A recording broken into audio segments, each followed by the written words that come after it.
بسم الله الرحمن الرحيم. الحمد لله رب العالمين، والصلاة والسلام على أشرف المرسلين سيدنا محمد وعلى آله وصحبه أجمعين. أما بعد، نوينا التعلم والتعليم والتذكر والتذكير والنفع والانتفاع والإفادة والاستفادة والحث على التمسك بكتاب الله وسنة نبيه والدلالة إلى الخير والدعاء إلى الهدى ابتغاء مرضات الله وقربه وثوابه. آمين اللهم آمين. Hadis daripada Sayyiduna Abu Hurairah radhiyallahu anhu, dan hadis ini banyak diriwayatkan dalam berbagai riwayat. Gara-gara Nabi Muhammad SAW satu hari duduk bersama dengan para ashabat. Riwayat yang sama dalam Sahih Muslim diriwayatkan oleh Sayyidina Umar bin Khattab radhiyallahu anhu wa katanya, ketika saya duduk dengan Nabi Muhammad sallallahu alaihi wasallam, idza tala'a alaina rajulun shadidu bayadhi thiyabi wa shadidu sawadi sya'ri. Datang kepada kami seorang lelaki, bajunya putih bersih, rambutnya hitam pekat, termasuk juga janggutnya. La ya'rifuhu minna ahad. Tak seorang pun daripada kami yang kenal kepada orang itu siapa. Wala yura alaihi atharus safar. Dan juga tidak dinampak orang itu, orang bermusafir, orang datang daripada jauh yang sedang melintasi Madinah ke atau tengah singgah ke. Kalau nak dikatakan musafir, tak nampak beg dia bawa, tak nampak keledai yang ditunggangi, tak nampak kuda, tak nampak onta. Kalau dia bukan orang luar, yang bukan musafir, maknanya orang tempatan. Nak dikatakan orang tempatan, tak seorang pun daripada kami yang hidup di Madinah tahu siapa orang ini. Kalau orang tempatan, mesti tahu lebih lagi pada waktu itu adalah mereka adalah jumlahnya tidak begitu ramai dan kerap untuk bertemu dengan Nabi Muhammad SAW. Nak dikatakan musafir, bukan. Nak dikatakan orang tempatan pun juga bukan. Itu yang membingungkan Sayyidina Umar bin Khattab radhiyallahu anhu. Sifatnya di sini adalah rambutnya hitam dan juga janggutnya hitam dan juga bajunya putih. Nah, maknanya apa? Kemas, rapi. Datang kepada Rasulullah SAW, wajalasa, dan duduk di hadapan Nabi SAW. Wa asnada rukbatayhi ila rukbatayhi, dan merapatkan lututnya dengan lutut Nabi, merapatkan lutut Jibril dengan lutut Nabi SAW. Wa wada'a kaffayhi ala fakhidayhi, lalu meletakkan kedua telapak tangan Jibril di atas paha Nabi SAW. Dalam riwayat yang lain di pahanya sendiri. Letakkan di atas paha Nabi sallallahu alaihi wa ala alihi wasallam. Subhanallah. Daripada sini kita dapat melihat bagaimana baginda Rasulullah mengajarkan tentang akhlak melalui praktikal. Nabi duduk dengan para sahabat, lalu datang seorang yang tak dikenali, yang sifatnya tadi itu, dia terus menerobos kepada jamaah yang duduk di hadapan Rasulullah, terus daripada belakang masuk ke depan, sampai depan Nabi. Bukan, sudahlah melangkahi orang, bukan melangkahi sini, maknanya ambil masuk di celah-celah itu, sampai di hadapan Rasulullah. Sudah duduk di hadapan Rasulullah, dirapatkan lututnya dengan lutut Nabi SAW, diletakkan kedua telapak tangan di atas paha Nabi. Kemudian bertanya, akhbirni anil Islam, beritahu kepada aku tentang al-Islam. Soalan baru mula, nanti kita bahas soalannya. Melihat daripada perangai sikap yang dinampak oleh para sahabat tentang orang yang baru datang, kemudian menerobos majlis, melangkahi jamaah sampai kepada shaf yang paling hadapan. Bukankah di dalam adab itu yang datang akhir duduk di akhir, tak payah dia untuk menerobos. Baginda Rasulullah pun berkata dalam beberapa majlis dengan para sahabat, kalau datang lewat, maka jalasa min haitsu ma yantahil majlis, duduk di mana shaf itu majlis, di ujungnya shaf di mana, di situ Nabi duduk. Ini baginda Rasulullah SAW. Lalu apa yang ingin ambil daripada message yang dinampak oleh para sahabat tentang seorang datang sudah lambat datang menerobos duduk di hadapan Nabi SAW, macam dihadapkan terus dia dengan baginda Rasulullah dan disebutkan Nabi dengan dirinya, akhirnya al-Islam. Walaupun itu Jibril mempunyai motif tersendiri kenapa melakukan demikian, nanti kita akan bahaskan. Akan tetapi Nabi ingin mengajarkan bagaimana sepatutnya para masyayikh, para ulama, para asatidzah bila mana mendapati daripada orang yang belajar kepadanya sikap yang tidak sopan, sikap yang tidak manis, untuk bersikap sama seperti Rasulullah SAW, bersabar menghadapi kepada orang yang punya perangai seperti ini, seperti mana sabarnya seorang ibu menghadapi kepada anaknya yang buat hak kalau nak diberi obat, yang dia meragam kau, yang dia pergi lari kau, ibu untuk pujuk aku, nanti aku berikan kau apakah mainan kau, apa tujuannya? Nak kasih baik ini budak. Macam tu juga seorang ulama bila mana menghadapi perangai, kalau ibu nak kasih ubat atau doktor nak kasih ubat kepada pesakit itu untuk sembuh penyakit fizikal, ulama itu penyembuh penyakit spiritual. Menghadapi perangai manusia ini adalah lebih susah berbandingkan doktor menghadapi penyakit secara fisikal. Wahakala Rasulullah SAW sifatnya adalah amat penyabar bila mana menghadapi perangai, sebab beliau adalah doktor. Doktor yang mengobati perangai, seperti mana doktor juga ada mengobati badan juga. Dua-dua ada kepada Nabi SAW. Doktor kepada perangai dan doktor kepada penyakit fisikal juga.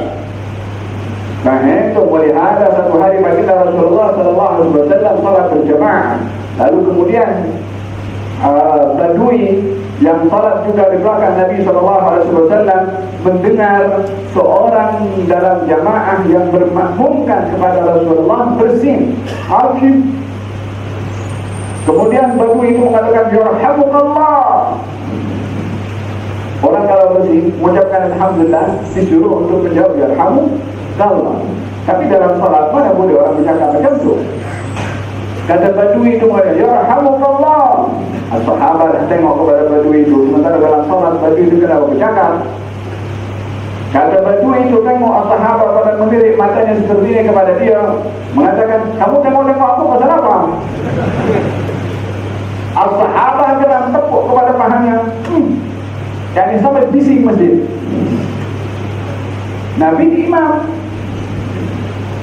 Badui itu yang memahami sikap para sahabat, memukul paha masing-masing isyarat kalau apa yang dilakukan itu adalah salah, baru Badui itu diam. Selesai daripada salat, Nabi bertanya, tadi siapa yang bercakap itu? Jalannya Rasulullah. Jadi beritahu, wahai saudara, ini yang meriwayatkan salah seorang yang hadir dalam majlis itu. Kata perawi itu mengatakan, kata orang Badui itu yang meriwayatkan sendiri, demi Allah, Nabi tak marah aku, tak mati aku, tak hati aku, tak buat perkara yang kasar kepada aku. Beliau hanya berkata, wahai saudara Arab, ini masjid, ini salat adalah hanya layak untuk takbir, tasbih dan berdoa serta membaca Quran.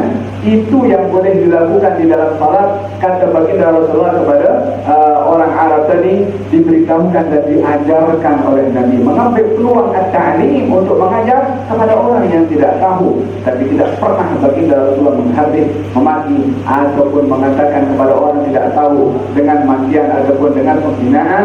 Demikian sifat Nabi Muhammad sallallahu alaihi wasallam. Dan dalam hal ini yang kita boleh ambil daripada sifat Rasulullah sallallahu alaihi wasallam adalah sifat kesantunannya di dalam menghadapi perangai sebahagian orang yang tidak sopan kepada baginda Rasulullah sallallahu alaihi wasallam. Tentunya sifat seperti ini adalah bila mana kepada orang yang masih berjinak-jinak, yang masih baru, yang masih nak dikawal, nak diberikan hatinya supaya suka. Tapi bagi orang-orang yang tertentu, yang dia sudah lama belajar, yang sudah rapat dengan Nabi SAW, Nabi tegas. Saya ingat dalam masjid ini juga saya kisahkan bagaimana Rasulullah ketika marah kepada Sayyidina Mu'adz bin Jabal dengan mengatakan, engkau akan buat fitnah wahai Mu'adz. Dengan keras dan tegas Nabi marah kepada Sayyidina Mu'adz. Bukan bermakna Sayyidina Mu'adz itu jatuh hina di hadapan Rasulullah, tidak. Justru Mu'adz bin Jabal itu mukarram mu'azzaz, yakni dimuliakan oleh Nabi SAW, sehingga teguran yang pedas kepada Mu'adz untuk mendidik Mu'adz bin Jabal supaya lebih tinggi kedudukannya. Kalau orang dipujuk, kita yang menahan demi untuk menyelamatkan orang ini. Tapi kalau kita tegas kepada orang-orang yang kita dah kenal, pasti kalau kita marah kepadanya tak akan tergores, justru akan berterima kasih karena disebut. Seperti Mu'adz bin Jabal, dia tahu kedudukannya di sisi Rasulullah, dan Nabi tahu bagaimana menegur kepada Sayyidina Mu'adz bin Jabal. Walaupun secara umum teguran dan nasihat itu adalah mesti dengan lemah lembut, tetapi sebahagian orang yang ditegur dengan kekerasan, dengan cara seperti itu, justru dinampak kasih sayangnya orang yang menegur tersebut kepada yang disayangi, walaupun cara peneguran itu adalah agak keras. Ini sudahlah menerobos, diletakkan tangannya di atas paha Nabi SAW. Kemudian tanya, ma huwa al-Islam? Akhbirni an al-Islam. Ditanya tentang al-Islam. Dalam hadis Al-Bukhari, soalan pertama yang disoal iman. Dalam Sahih Muslim, soalan yang pertama ditanya adalah tentang al-Islam. Yang mana dahulu sebetulnya disoal, Islam ke atau iman? Terdapat berbagai penafsiran. Mungkin perkara ini berlaku lebih daripada sekali. Ketika sekali datang ditanya tentang Islam dulu, kemudian iman. Sekali yang berikutnya ditanya iman dulu, ataupun kemudian al-Islam. Intinya jawaban Rasulullah SAW kepada soalan tersebut adalah sama sebagai jawaban kepada soalan Sayyidina Jibril alaihi wa ala nabiyina afdhalus salatu wassalam. Maka ditanya oleh Jibril tentang mal iman. Dan di sini Jibril ketika datang kepada Rasulullah dan mendapatkan lututnya dengan lutut baginda Rasulullah SAW, kiasan bahwasanya seseorang itu perlu untuk bertanya dengan ulama dalam jarak yang dekat. Artinya tidak bertanya dengan pertanyaan yang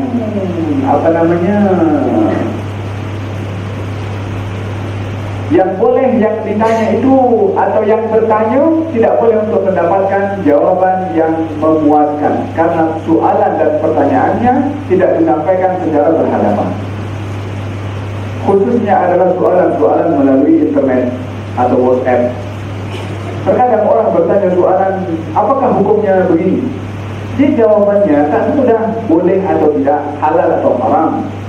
Tak semua pertanyaan boleh dijawab dengan simple. Perlu ada penjelasan. Dan dikhawatirkan penjelasan bila mana melalui sosial media terkadang tidak dapat memberikan kepuasan kepada yang bertanya untuk keliru di dalam memahami, berbandingkan kalau dia tanya personal, datang kepada orang yang alim, yang memang layak untuk menjawab, datang secara langsung. Dan ini adalah yang lebih memberikan kepuasan di dalam jawaban kepada masalah yang muskil. Kalau begitu jangan terlalu terbiasa bila mana ingin bertanya melalui WhatsApp ataupun SMS, datang. Supaya orang yang nak menjelaskan tentang hukum, karena tak semua hukum boleh dengan simpel ya atau tidak, halal atau haram, makruh atau wajib, dia banyak penjelasan. Tidak dalam hal ini perlunya untuk berhadapan dengan orang yang alim untuk bertanya tentang perkara-perkara yang mustahab. Jibril datang dan dekat dengan Nabi SAW. Supaya apa? Supaya clear dalam pertanyaannya dan clear di dalam jawabannya. Dan jangan seorang itu bila mana bertanya soalan, kalau yang ditanya tak dengar, jangan jawab kalau tak paham apa yang disoal oleh orang yang menyoal. Demikian juga orang yang menyoal, kalau tak dengar jawaban orang yang menjawab, jangan ambil kesimpulan mengikut apa yang dia anggapkan daripada jawaban orang yang menjawab untuk dia menjadikan jawaban itu adalah jawaban si alim, padahal jawaban itu daripada hasil apa yang dia faham daripada jawaban si alim. Bila dalam hal ini mesti berhati-hati. Wasilah untuk bertanya, orang yang ditanya, dan untuk memastikan apa yang difaham daripada soalan itu memang benar, itu adalah jawapan yang dimaksudkan oleh orang yang menjawab. Faham dong? Maka dalam kata Sayyidina Luqman Al-Hakim mengatakan, Ya bunayya jalisul ulama وزاحمهم بركبتيك فإن الله يحيي القلب بنور العلم كما يحيي الأرض بوابل السماء. Wahai anakku, duduklah dengan para ulama.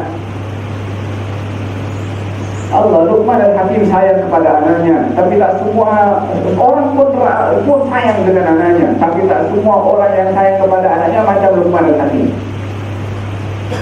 Semua orang sayang kepada anak. Luqman Al-Hakim sayang kepada anak, tapi dia beritahu kepada anaknya, anakku, duduk dengan para ulama.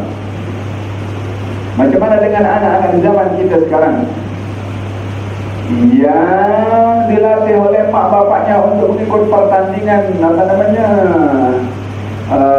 menyanyi kah, atau nak duduk dengan siapa kita punya anak, nak dijadikan siapa kita punya anak. Pemikiran yang songsang akan menjadikan praktikal orang yang songsang juga. Dalam hal ini perlu seseorang itu untuk berbekalkan diri dengan tanggung jawab ilmu, supaya rumah tangga kita terdidik. Bila mana rumah tangga dah kocar kacir, baru macam mana nak perbetulkan. Sebelum berlaku kocar kacir, persediaan payung sebelum hujan perlu disediakan. Bukan kita ingin mengobati bila mana perkara sudah berlanjut, kita lagi bila mana sudah jadi bubur. Faham tu? Oleh hal jalisul ulama, duduk dengan para ulama. Kalau kata Syekh Abi Bakar bin Salim, man 'ashara al-akhyar hudiya lahu bil ulumi wal asrar, wa man 'ashara al-ashrar istahaqqa an-nar wa istahaqqa al-'ar wan nar. Siapa orang yang duduk dengan orang yang baik, maka dia akan mendapatkan ilmu dan juga mendapatkan rahasia ilmu. Orang yang duduk dengan orang yang tidak baik, maka dia layak untuk mendapatkan neraka dan juga aib kepada orang tersebut. Dengan demikian baginda Rasulullah SAW memberikan nasihat al-mar'u ala dini khalilih. Seseorang itu perangainya, agamanya, sifatnya berada kepada temannya, dengan siapa dia duduk. Oleh hal baginda memberitahukan orang yang bersahabat dengan orang baik macam orang masuk kedai minyak wangi. Mungkin dibagi minyak wangi, ataupun kurang-kurang dia akan keluar dengan bau wangi. Demikian orang yang duduk dengan orang yang baik. Kalau tidak dapat kebaikannya, ilmunya, orang akan kata itu dia kawan si fulan yang baik. Tapi orang yang duduk dengan orang yang tidak baik, umpama orang yang masuk kedai welding, apa yang berlaku kena percikan api, mungkin baju berubah, kurang-kurang pun juga kotor dia punya baju dan baunya tak sedap. Demikian orang yang duduk dengan orang yang tidak baik. Perumpamaan ini jelas diberitahukan oleh baginda Rasulullah SAW. Orang nanti daripada kufar dahulu yang berteman dengan orang-orang yang hebat, orang-orang yang dianggap profesional, orang-orang yang dianggap maju, kedudukannya tinggi, nanti di hari kiamat mereka akan mengatakan, andai ittakhadtu hadzal rasul sabila, andai aku jadikan rasul ini teman kepada aku, ya laitani lam attakhidh fulanan khalila, andai aku ketika di dunia tak jadikan si fulan tu teman aku, lam attakhidh fulanan khalila, andai aku tak jadikan fulan tu. Masing-masing daripada kita mengenal pasti siapa di sekeliling kita ini fulan. yang akan kita dekat dengannya, atau fulan yang kita akan mengatakan aku andai tak bersahabat dengannya. Masing-masing kita ada kenalan sendiri. Daripada orang yang baik dan orang yang tidak baik, nanti sebagaimana kufar dahulu pernah ditunjukkan oleh Allah tentang Rasulullah dan juga tentang Abu Jahal, Abu Lahab dan Uqbah bin Abi Mu'ayyid, yang ditemani itu semua meninggalkan berteman dengan Rasulullah. Itu orang-orang semua akan mengatakan, andai ketika aku di dunia dahulu jadikan Nabi ini, Rasul ini teman aku, dan aku tidak jadikan bulan Abu Lahab, Abu Jahal, Abu siapa lagi, andai aku tidak berteman dengannya ketika di dunia. Di zaman itu, di zaman kita sekarang banyak orang-orang pewaris para anbiya dan juga banyak pewaris para Abu Jahal dan juga Abu Lahab. Bergantung kepada siapa kita akan berteman, kepada para pewaris para anbiya ataupun kepada pewaris Abu Jahal. Yang menjadi teman pewaris daripada Abu Jahal akan mengatakan seperti mana teman-teman Abu Jahal di akhirat dengan mengatakan, ya laitani lam attakhidh fulanan khalila, andai aku tidak menjadikan si fulan itu teman kepada aku. Al-maru ala dini khalilih, seseorang itu akan dinilai agamanya dengan agama temannya siapa. Kalau Imam Al-Haddad mengatakan, man ashara al-akhyar usyira ma'al akhyar wa in kana min al-ashrar, wa man ashara al-ashrar usyira ma'al ashrar wa in kana min al-akhyar. Orang yang dia berteman dengan orang baik akan dikumpulkan bersama dengan orang baik walaupun dia orang yang tak baik. Orang yang berteman dengan orang yang tidak baik akan bersama dengan orang yang tidak baik walaupun dia orang yang baik. Nah, itu al-mujalasah. Dikatakan penyakit perangai ini boleh menular. Lebih-lebih lagi 40 hari kalau berteman dengan tergantung siapa temannya. Kalau temannya khair, tayyib, saleh, 40 hari mesti akan dapat kesan kebaikan dan kesalehan teman tersebut.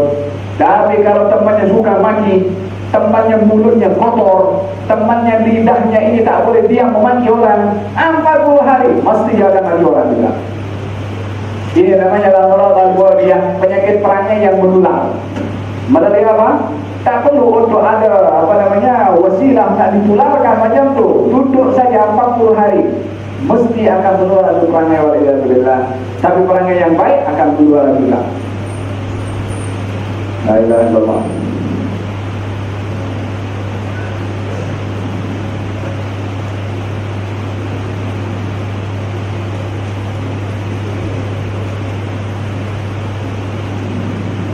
Maka dijawab oleh Sayyidina Jibril alaihissalam. Dekatnya Jibril tadi mengisyaratkan bagaimana seseorang itu pentingnya untuk dekat dengan para ulama dan juga mendapatkan ilmu daripada mereka. Ditanya, apakah itu iman? Dijawab, iman itu beriman kepada Allah, para malaikat, dan juga hari akhirat, berjumpa dengan Rasul, beriman kepada Rasul, dan juga dengan hari kebangkitan.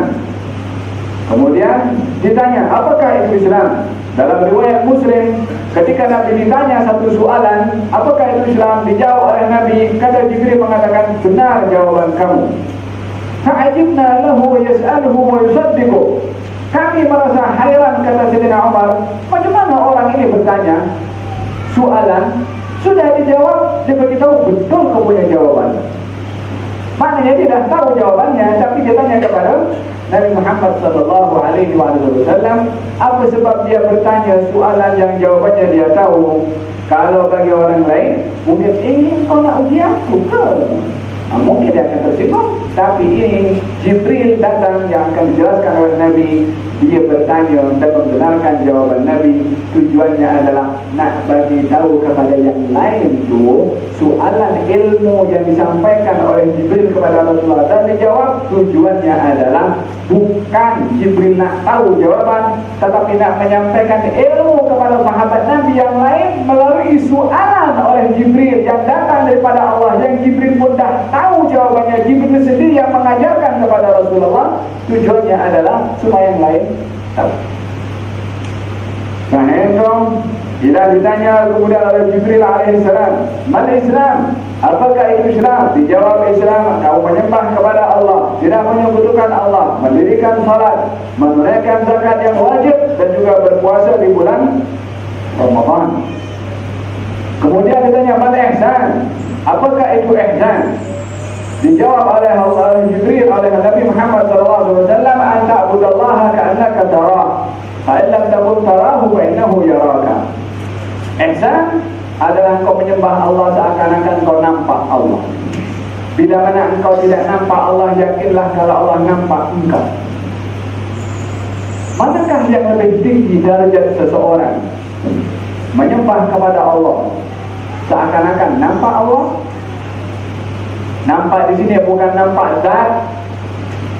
Nampak di sini adalah ilmu ma'rifat seseorang itu yang tinggi kepada Allah Subhanahu wa taala.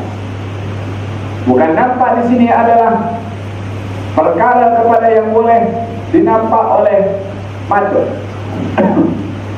Sesungguhnya kita melihat di atas muka bumi ini perkara-perkara yang boleh dirasa tetapi tidak boleh dinampak.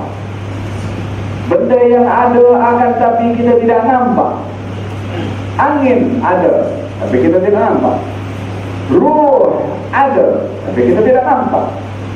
Jin ada tapi kita tidak nampak.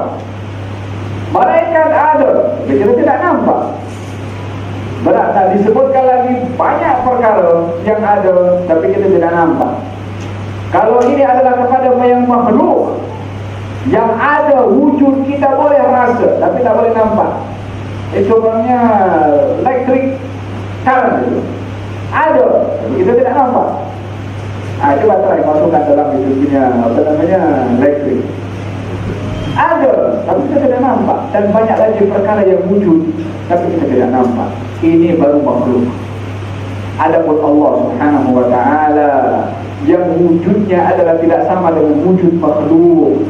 Wujudnya makhluk ada yang mewujudkan, wujudnya Allah tiada yang mengawali Allah Subhanahu wa taala. Bagaimana kalau yang wujudnya itu adalah subjektif, masih tidak boleh dinampak walaupun ada, apatah lagi Allah Subhanahu wa taala.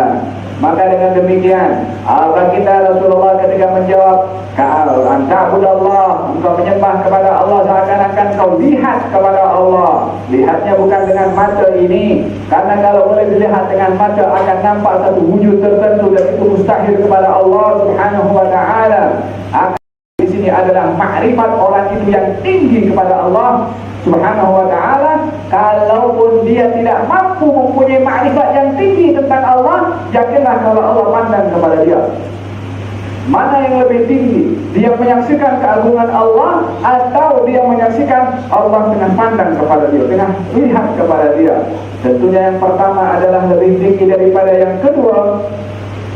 Menyaksikan ataupun makrifat seorang yang tinggi kepada Allah Subhanahu wa taala lebih afdal berbandingkan kepada yang kedua, yaitu apa yang kedua? Fa in lam takun tarahu fa innahu yaraka. Kalau kamu tak dapat menyaksikan Allah Subhanahu wa taala, yakinlah kalau Allah melihat kepada kamu, yakni menjadikan Allah sebagai pengawal. Contohnya bagaimana? Seorang kalau exam masuk di ruangan exam, diberitahukan kalau dalam hal ini masa exam tak boleh ada cheating, tak boleh tengok kanan, tak boleh tengok kiri, tak boleh simpan kertas kecil dalam poket, tak boleh simpan di dalam dia punya tangan sini tulis umpamanya. Contoh, bila mana orang ini mengingati larangan itu bergantung kalau yang melarang itu ada, maka selagi yang melarang itu ada dia akan khusyuk. Dia tak boleh kanan pun tak boleh kiri, padahal pun pengawasnya ada, penjaganya ada, maka dia tak akan melakukan pelanggaran. Sebab apa tak melakukan pelanggaran? Sebab pengawasnya sedang menyaksikan. Kan yang lebih hebat, kalau pengawasnya tak ada pun cukup bagi dirinya itu larangan kepada pengawas itu untuk kita tidak menipu di dalam exam. Ini adalah lebih jujur, lebih tinggi darjatnya berbandingkan yang kedua, yang pertama tadi. Ada pengawas, tak ada pengawas dia tak conteng, dia tak ambil melakukan penipuan dalam exam. Tapi yang pertama tadi bergantung kepada adanya pengawas. Nabi ketika menjawab tentang ihsan itu apa, Nabi letakkan jawaban yang tertinggi terlebih dahulu. Nabi letakkan yang terbaik jawabannya, yaitu kamu menyembah Allah seakan-akan kamu melihat Allah. Kalau kamu tak mampu, maka jadikan Allah yang melihat kepada kamu. Yang pertama lebih baik daripada yang kedua derajatnya. Yang pertama maqamul musyahadah, yang kedua adalah maqamul muraqabah. Musyahadah dia menyaksikan, muraqabah dia dipantau, dia yang disaksikan, dia yang dilihat.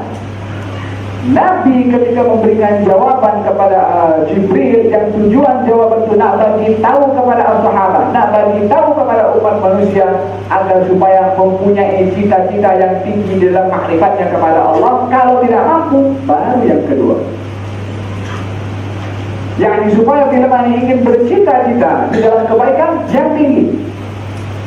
Karena Nabi ketika menjawab beritahu, hendaklah kamu beribadah seakan-akan engkau menyaksikan Allah, dan ini terbaik untuk engkau, dan ini yang mesti engkau usahakan, dan ini adalah derajat yang tinggi yang mesti engkau capai. Kalau kamu dah berusaha tak mampu, baru ambil maqamul muraqabah tadi. Tapi diberikan pilihan yang terbaik terlebih dahulu oleh Nabi, supaya kita mempunyai semangat untuk sampai kepada derajat yang tinggi. Kalau diletakkan jawaban, menyembahlah kamu kepada Allah seakan-akan Allah lihat kepada engkau, dan naiklah yang lebih tinggi untuk menyaksikan Allah Subhanahu wa ta'ala. Seakan-akan jawabannya adalah memberikan kepada yang biasa, kemudian yang luar biasa. Nabi kata tak, diberikan luar biasa dulu, baru yang biasa. Supaya apa?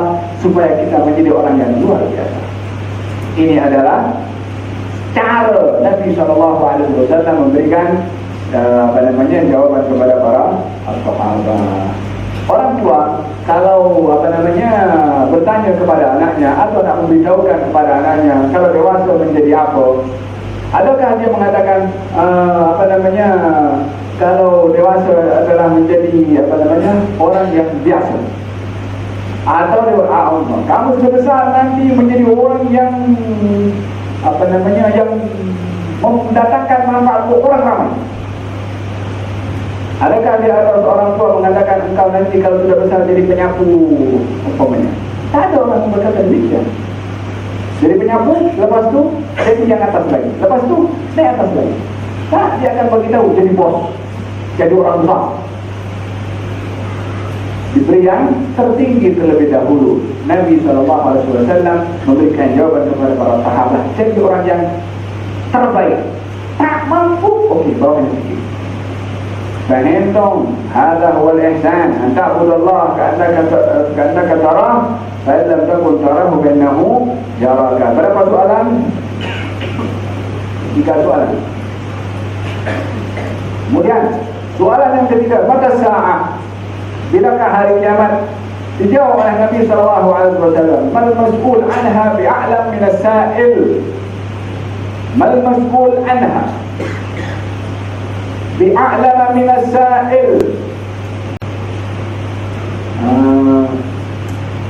Aku nak terjemahkan yang sesuai, sebab ini jawabannya cukup indah daripada Rasulullah. Jibril bertanya tentang hari kiamat. Nabi dan Jibril sama-sama mengetahui kalau hari kiamat tak ada yang tahu kecuali Allah.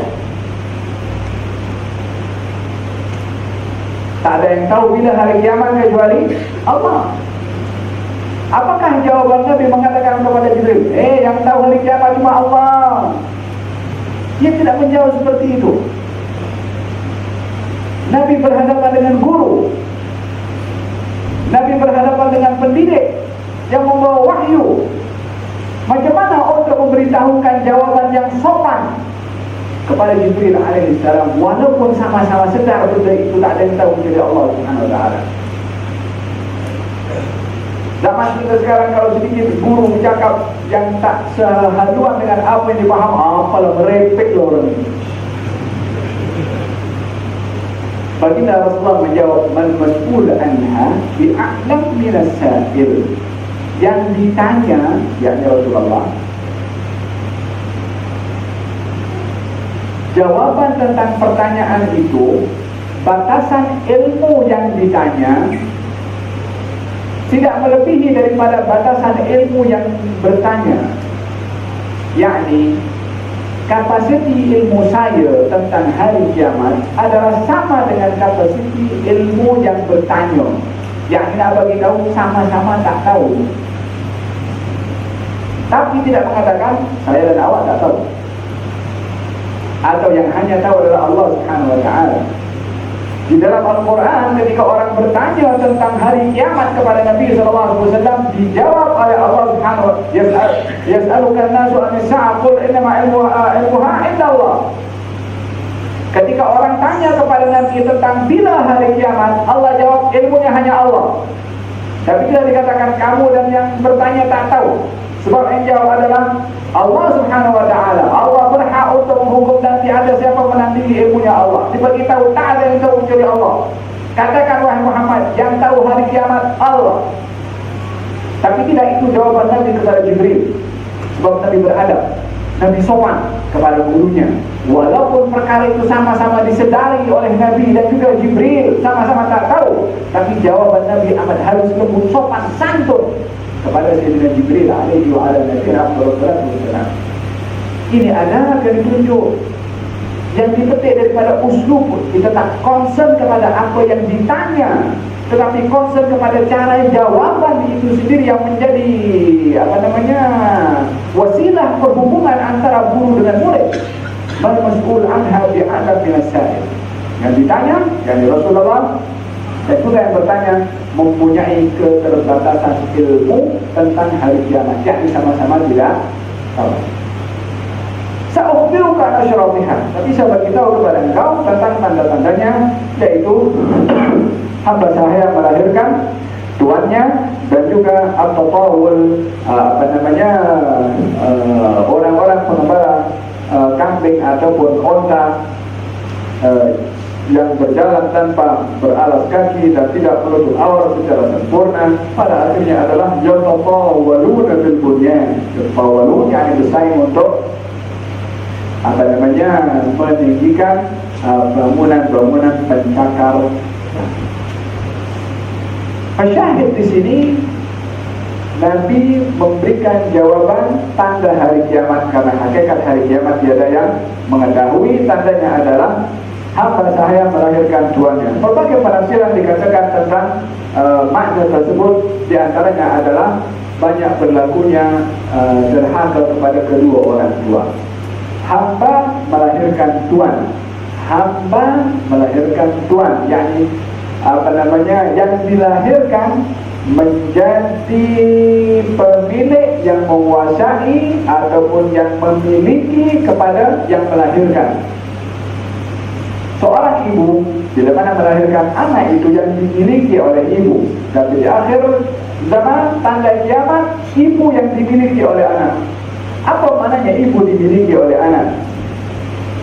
Kalau ibu yang memiliki kepada anak, ibu suruh anak beli barang ke, ibu suruh anak pergi sana ke, ibu suruh anak, ya, itu ibu yang mengontrol kepada anak, ibu yang berkuasa kepada anak. Tapi di akhir zaman, anak berkuasa kepada ibu. Ibunya diberikan perumpamaan macam pembantu. Disuruh, terkadang ada sebahagian pun ibunya diberi gaji untuk bekerja dengan anaknya. Akhir zaman terjadi atau tidak terjadi zaman kita sekarang, yang lebih teruk daripada itu terjadi bagaimana sikap anak kepada orang tua. Yang kedua adalah at-tatawul fil bunyan, orang-orang yang bersaing dalam meninggikan bangunan. Zaman kita sekarang bangunan bersaing atau tidak? Duk simpul sekarang bangunan tertinggi di dunia, di negeri atau di negara bulan. Bentar lagi sekian tahun ada orang bangun lebih tinggi. Oh, itu dah kalah dah dengan bangunan sebulan. Skrip apa yang terjadi di zaman kita sekarang 14 abad yang lalu sudah diucapkan oleh Nabi sallallahu alaihi wasallam. Filmnya sedang berlaku sekarang. Ini menunjukkan bagaimana apa yang dikatakan oleh beliau. Nak berbicara tentang bangunan percakapan ini 14 abad yang lalu yang masih rumah dibangun daripada tanah. Macam mana Nabi berbicara tentang bangunan percakapan ini? Wa ma yantiqu 'anil hawa in huwa illa wahyun yuha. Dia bercakap wahyu. Dia bukan cakap ikut apa dia punya khayal. Itu adalah mustahil kepada Rasulullah sallallahu alaihi wasallam. Wahakala setiap zaman berlalu semakin akan membuktikan benarnya sabda Nabi Muhammad sallallahu alaihi wa ala alihi wa sahbihi wasallam.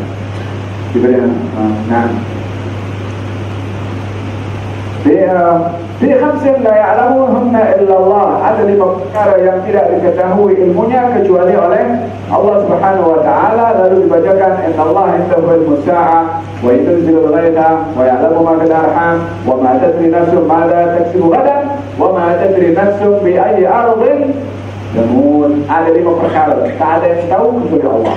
Yang pertama adalah hari kiamat. Bukan 2012, bukan 13, bukan 14. Adakah 15? Allahu a'lam. Sebab yang tahu adalah Allah Subhanahu wa ta'ala. Inna Allah 'indahu ilmus sa'ah. Allah yang tahu hakikatnya itu hari kiamat. Wa yunzilul ghaitha, yang tahu hujan turun atau tidak Allah. Bukan mendung berarti terkadang ada matahari hujan pun turun. Yang ketiga adalah wa ya'lamu ma fil arham. Allah tahu apa yang ada di dalam rahim. Bukan yang maksudkan Allah tahu dalam rahim adalah masalah jantina. Karena zaman kita sekarang adalah orang sudah boleh tahu jantina janin dalam usia beberapa bulan. Ini bukan bermakna ilmu Allah dikongsi oleh manusia. Ilmu Allah hanya Allah yang punya. Tak ada seseorang pun atau siapa pun juga makhluk di langit atau di bumi atau di mana saja yang boleh berkongsi ilmu dengan Allah Subhanahu wa ta'ala. Akan tetapi ilmu Allah tentang masalah apa yang ada di rahim bukan jantinah, akan tetapi segala perkara sel pelok yang berada di dalam rahim. Antara sel telur dengan haiwan minawiyah, perjumpaannya boleh berjumpa atau tidak. Haiwan minawiyah itu atau haiwan minawiyah yang ada di dalam rahim atau berada dalam tubuh badan seorang istri berkeliling di badan itu selama 40 hari untuk menentukan jadi atau tak jadi, kemana perginya hanya Allah Subhanahu wa ta'ala yang tahu. Proses daripada air seni yang bercampur dengan air telur di dalamnya yang mencipta itu sel telurnya dan haiwan minawiyah untuk tembus kepada sel telur dan berlaku proses kepada darah yang tahu hanya Allah Subhanahu wa ta'ala. Teknologi siapa yang boleh untuk mengesahkan bagaimana haiwan minawiyah berfungsi dalam tubuh badan seorang wanita setelah bersama dengan suaminya? Hakala tak ada yang tahu kecuali Allah Subhanahu wa ta'ala. Ahata bi kulli syai'in ilma. Segala sesuatunya diliputi dengan ilmunya Allah Subhanahu wa ta'ala. Kalau Sayyidina Musa berkata kepada Nabi Khidir berkata kepada Nabi Musa, wahai Musa, ilmu aku dengan ilmu engkau, dua-dua Nabi. Musa adalah Rasul ulul azmi. Ilmu aku dan ilmu engkau bila mana dicantumkan menjadi satu berbandingkan dengan ilmu Allah adalah sama dengan burung yang kita nampak sebentar tadi ambil daripada lautan itu minum sikit. Itu ilmu aku dan engkau. Ini lautan, ilmunya Allah Subhanahu wa ta'ala. Dan dalam hal ini jangan membatasi ilmu kepada seorang saja. Aku saja berilmu, yang lain yang lawan dengan aku mesti tak betul. Kenapa dibatasi ilmu kepada anda? Faham dong. Wahakala kalau wa ma tadri nafsun madza taksibu ghadan. Tak ada orang yang tahu bila apa nama rezeki apa yang dia akan dapat hari esok. Nah, besok ada sign kontrak kalau hidup. Kalau malam ini naik ilaihi rajiun, tak ada sign dah. Wa ma tadri nafsun madza taksibu ghadan. Tak seorang pun tahu apa rezeki yang dia dapat hari esok. Tak seorang pun tahu. Yang dirancang untuk apa saja yang boleh mendatangkan hasil sekedar rancangan. Wa huwa tadbiruna lillahi biru. Di atas pentadbiran kita ada yang maha kuasa untuk mentadbir. Yang terima adalah wa ma tadri nafsum bi ayyi ardhin tamut, dan tak seorang pun tahu di negeri mana dia akan mati. Ini perkara tak ada yang tahu kecuali Allah Subhanahu wa taala. Jibril kemudian pergi kata Sayyidina Umar bin Khattab, Sahih Muslim dikatakan falabithtu maliyan. Kemudian saya tengok orang itu pergi, kami bertinggal sesaat. Kemudian Nabi bertanya, tahukah kamu siapa tadi yang datang itu? Kata Umar mengatakan Allah dan Rasulnya yang tahu. Itu adalah Jibril datang kepada kamu. Atakum, datang kepada kamu. Jibril datang kepada siapa masa itu? Datang kepada Rasulullah. Tanya kepada siapa? Kepada Rasulullah. Kenapa Nabi mengatakan atakum, datang kepada kamu? Sebab Jibril membawa wahyu kepada Rasulullah untuk kita. Ajaran yang dibawa untuk kita faham. Soalan Jibril kepada Rasulullah SAW adalah untuk kita faham ilmu yang disampaikan oleh Jibril melalui Rasulullah SAW, supaya kita sedar dan tahu kalau ingin mendapatkan dan mencari ilmu, mesti ilmu itu bersumberkan daripada Rasulullah. Karena Jibril ketika ingin memberitahukan Islam, iman dan ihsan, tidak langsung beritahu kepada Sayyidina Umar ataupun kepada para sahabat lalu Nabi. Supaya apa? Supaya kita tahu nak cari ilmu ada dasarnya pada Nabi atau tidak. Jangan ambil sumber ilmu daripada entah penulis daripada Eropa kah, daripada orientalis kah. Ini profesor Rasulullah SAW. Ilmu jangan diambil daripada profesor yang tak punya sanad ilmu sampai kepada Rasulullah. Kalau profesor itu mendapatkan ilmu daripada hasil kajian, ini ilmu yang didapat oleh Rasulullah. Allah yang maha berilmu. Jangan sekali-kali bangga dengan sesiapapun saja yang mencipta satu ciptaan dan penuah dalam pelbagai bidang ilmu, bila mana bercanggah dengan ajaran Nabi Muhammad SAW, karena ilmunya datang daripada yang maha berilmu. Berapa banyak daripada penemuan-penemuan yang ditemukan oleh profesor ke, oleh siapa ke, yang pada akhirnya berlalunya zaman membuktikan batalnya penemuan tersebut oleh profesor yang lain. Tapi adakah sampai hari ini ada orang membatalkan ilmu yang dibawa oleh Rasulullah? Al-Quran yang dibawa, adakah orang mengatakan mana tak betul Quran ini? Berapa banyak orang berusaha untuk mendustakan Al-Quran yang pada akhirnya dustaan mereka kembali kepada leher mereka sendiri? Adakah orang yang ingin berusaha untuk mengingkar sunnah, ingin mengingkari sunnah Nabi Muhammad SAW, yang pada akhirnya ingkaran mereka justru membuktikan apa yang disabdakan oleh Rasulullah tentang munculnya orang yang mungkir sunnah. Ada orang nak mengingkari sunnah Nabi SAW, ternyata Nabi sudah bercakap 14 abad yang lalu akan muncul di akhir zaman orang yang mengingkari sunnah Nabi. Ingkarnya mereka membuktikan benarnya sabda Nabi SAW. Apalagi nak kurang bukti jelasnya Allah dan Rasulullah SAW. Tak ada yang lebih agung, yang lebih afdal, yang lebih konkret ilmu daripada Allah dan juga Nabi Muhammad SAW. Termasuk pegang ini ilmu, jangan dibandingkan dengan siapa saja, profesor ataupun siapa saja, kecuali bila mana profesor itu menciptakan ilmu sesuai dan selalu dengan ilmu yang dibawa oleh Nabi Muhammad. Baru ini profesor yang berjalan dengan manhaj Nabi Muhammad SAW. Adapun dia nak create daripada otaknya sendiri, bercanggah dengan Rasulullah SAW dengan istilah kebebasan dalam berpikir, ataupun juga dengan istilah hasil daripada kajian, dan ini adalah merupakan bukti sains, sehingga tidak boleh ditolak bukti daripada sains karena hasil daripada lab itu adalah mungkin dusta. Nah, lab yang sekarang bukan tak dusta, lab yang akan datang dan tidak ada perkara yang tawarid yang kekal tak boleh berubah kecuali apa yang datang daripada Rasulullah sallallahu alaihi wa ala alihi wasallam. Radhiyallahu anhu adab. Idan atakum, Jibril datang kepada kamu, mengajarkan kepada kamu urusan agama kamu. Ayat. Jibril datang kepada kamu Ya sahabat Rasulullah, ya tabi'in, ya tabi'in, ya man 'ash fil qarn al-hijri. Wahai sahabat, wahai tabi'in, wahai orang yang hidup di abad ke-20, ini Jibril datang bawa kepada kamu urusan agama kamu. Apa itu?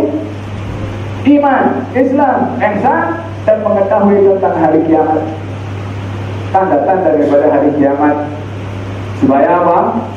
Supaya kita bersedia, berhati-hati, dan juga mengambil ibarat.